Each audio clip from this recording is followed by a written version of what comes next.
ఈ సమయంలో రామగుండం నుంచి వచ్చినటువంటి పాస్టర్ రమేష్ గారు, గ్లోరియస్ మినిస్ట్రీస్ వారు వచ్చి త్వరగా కొన్ని మాటలు తెలియజేయాలి. మీ యొక్క సమయాన్ని జస్ట్ 2 minutesే మీకు ఇవ్వబడుతూ ఉందండి.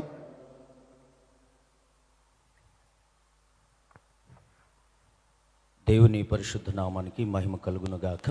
అవకాశం ఇచ్చిన దైవజనులకి వందనాలండి.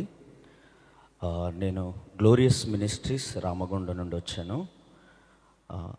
తండ్రి గారి ప్రభు దగ్గరికి వెళ్ళారని యావత్ మా మినిస్ట్రీలో ఉన్నటువంటి దేవుని సేవకులందరూ కూడా మరి చాలా దుఃఖంలో, బాధలో గడిపినటువంటి క్షణాలు. ఈ రోజున ఈ విధంగా మాట్లాడాల్సి వస్తుందని అసలు ఊహించలేదు. తండ్రి గారి గురించి చెప్పాలంటే చాలా విషయాలు ఉన్నాయి. గోమ్సే గురించి పెద్దలందరూ ఇప్పటి వరకు చెప్పారు. నేను ఒక 2 మాటలు చెప్పి సెలవు తీసుకుంటానండి. మేబీ 23 సంవత్సరాల క్రితం రామగుండం గోదావరికని ప్రాంతంలో దైవజనులు తండ్రి గారు హ్యారీ గోమ్సే గారు అక్కడ మీటింగ్స్ ఏర్పాటు చేయడం జరిగింది. ఆ సమయంలో ఆ ప్రాంతంలో అసలు సేవకుల మధ్యలో ఐక్యత లేదు, ఎవరికి వారే అన్నట్టుగా వ్యవహరిస్తున్నటువంటి కాలం అది. ఆ సందర్భంలో అక్కడ మీటింగ్స్ ఏర్పాటు చేసినప్పుడు దైవజనులందరినీ సమకూర్చి అద్భుతంగా దేవుడు ఆ కూడికలను జరిగించాడు. అయితే ఆ మీటింగ్స్కి ఎండింగ్ ఆదివారం రోజు పెట్టారనమాట అయ్యగారు. అప్పుడు అనౌన్స్ చేసిన విషయం ఏమిటంటే, ఈ గోదావరి కని సరౌండింగ్లో ఉన్న చర్చెస్ అందరం కలిసి ఒక్క దగ్గర మనమంతా కలిసి ఐక్యంగా ప్రభుని ఆరాధించుదామని ఎప్పుడైతే తను ప్రకటన చేసి అందరినీ ఐక్యపరిచాడో, గోదావరి కని రీజన్లో ఉన్న పాస్టర్స్ అందరూ వారి వారి సంఘాలకు తాళాలు వేసి ఆ రోజు ఐక్య ఆరాధన చేయడం జరిగింది. ఆ రోజు నుంచి ఈ రోజు వరకు మా గోదావరికని రామగుండం ప్రాంతంలో సేవకులందరూ ఐక్యంగా ఒక్కటిగా కలిసి సేవ చేస్తూ ఉన్నారు. ఈ రోజున నిజంగా ఇది చాలా గొప్ప విషయం అండి.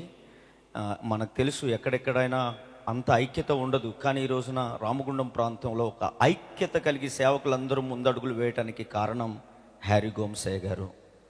ఇక ఆ రెండవ విషయం ఏమిటంటే, ఆ తదుపరి సంవత్సరంలో ఏసన్న గారి దగ్గరికి మీటింగ్స్కి డేట్ కావాలని వచ్చినప్పుడు ఏసన్న గారికి చెప్పారనమాట, ఇలాగన మేము పాస్టర్స్ అసోసియేషన్ నుంచి వచ్చామండి, ఇట్లా గోమ్సే గారు వచ్చారు, అప్పుడు అందరం కలిసి ఐక్య ఆరాధన చేశాము, ప్రతి సంఘానికి తాళం వేసని చెప్పినప్పుడు, ఓహో గోమ్సే గారు వచ్చినప్పుడు అలా జరిగిందా, అయితే నేను కూడా మీ ప్రాంతానికి వస్తానని డేట్ ఇచ్చి వారు కూడా రావడం జరిగింది. ఇక గ్లోరియస్ మినిస్ట్రీస్కి మా ఆత్మీయ తండ్రి సురేషయ్య గారికి, ఆత్మీయ తల్లి మేరక్ గారికి, గోమ్సే గారికి ఉన్న అనుబంధం చాలా ప్రత్యేకమైనది. సురేషయ్య గారిని చూసిన వెంటనే మై సన్ అని హార్ట్ఫుల్గా నవ్వుతూ కౌగిలించుకొని ప్రేమగా మాట్లాడేటువంటి వారు అయ్యగారు. వారు గోదావరి కనికి వచ్చిన తర్వాత, మా మినిస్ట్రీలో అడుగుపెట్టిన తర్వాత ఈ గ్లోరియస్ మినిస్ట్రీస్ పరిచర్య కూడా చాలా ఆశీర్వదించబడింది, చాలా దీవెనకరంగా మారింది. గ్లోరియస్ మినిస్ట్రీస్ పరిచర్యలో 200 ఫీట్ల పొడవుతో మందిరాన్ని ఎక్స్టెన్షన్ చేసినప్పుడు మరి అయ్యగారే వచ్చి మందిరాన్ని ప్రారంభించారు. అలాగనే కోయంబత్తూరులో కూడా దైవజనులు నిర్మించినటువంటి చర్చికి మా ఆత్మీయ నాయకులు సురేషయ్య గారిని ఇన్వైట్ చేసి ఓపెనింగ్ చేయించడం జరిగింది. ఇలాగ చాలా విషయాలు నిజంగా అవన్నీ తలంచుకుంటుంటే ఒకలాగా ఫీల్ అయిపోతూ బాధగా ఉంది. బట్ తండ్రి గారు ప్రభు సన్నిధిలో ఉన్నారు, వారు విశ్రాంతిని అనుభవిస్తూ ఉన్నారు. మరి వారికి, వారి కుటుంబానికి, అలాగనే కూతురు గారికి, అమ్మగారికి ప్రభు సరైన ఇంకా నడిపింపునిచ్చి సేవలో వారిని ఇంకా ముందుకు నడిపించాలని మనస్ఫూర్తిగా ప్రభువుని కోరుకుంటూ, గ్లోరియస్ మినిస్ట్రీస్ అంతా కూడా మీ పరిచర్యల కోసం, మీ కుటుంబం కోసం ప్రార్థన చేస్తుందమ్మా, ప్రార్థన చేస్తాం మరొకని తెలియచేస్తూ ఈ నా మాటలు ముగిస్తూ ఉన్నాను. థ్యాంక్ యూ అండి. థ్యాంక్ యూ అండి. నీ బిడ్డ పైన చాపి ఉండగా మీ నామమునకు మహిమకరమైన రీతిలో నిలబెట్టి నడిపించు. ఆమేన్. దీనుడినై నేను కూడా ప్రార్థిస్తున్నాను. ఆమేన్. మీ దాసులు ప్రియులు హ్యారీ గోమ్స్ గారిని మీ సన్నిధిలో తీసుకున్నారు. Thank you.